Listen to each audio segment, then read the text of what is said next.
Assalomu alaykum. Xayrli tong hammaga. Kunlaring xayrli bo'lsin. Mana gaza bloklarimiz kechaga qo'yilgan gaza bloklarimiz chiqyapti.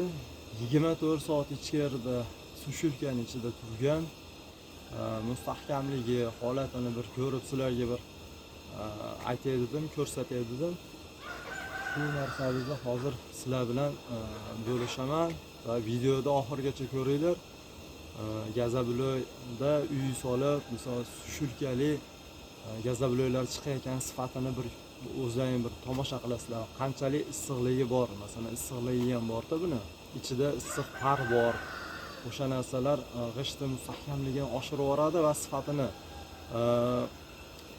g'isht sifati mustahkamligi hozir o'zlaring bilasizlar qanaqa par chiqishini. Bismillahirrohmanirrohim.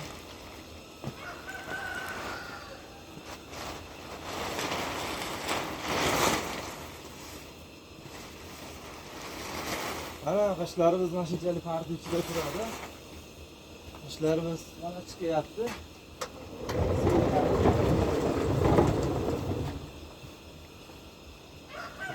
Reysda yuradi bu g'ishtlarimiz.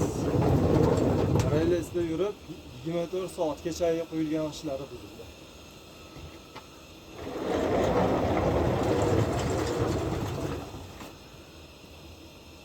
Bugungi chislamiz Xudo xolasa 30-noyabr 2025-yil. Zakasga chiqarayotgan g'ishtlarimiz bular.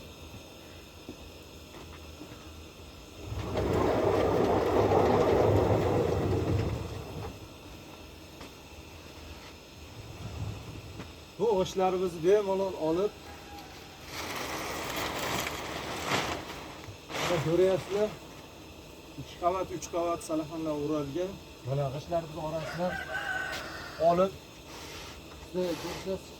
ko'rsatsam bo'ladi. Bemalol bu g'ishtlarni ursa bo'ladi.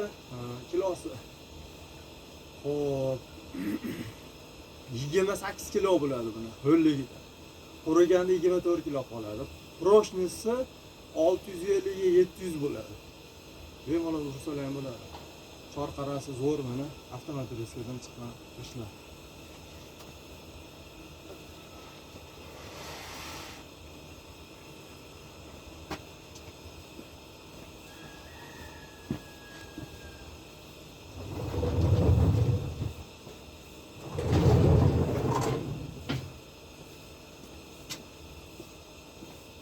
O'rniga yangi g'ishtlar quyiladi. O'rniga yangi g'ishtlar quyilib, avtomat reskamizni hozir sizlarga ko'rsataman, o'tib ketaman. Va tashqarida turgan g'ishtlarimizni ham ko'rsatib o'tib ketaman, do'stlar.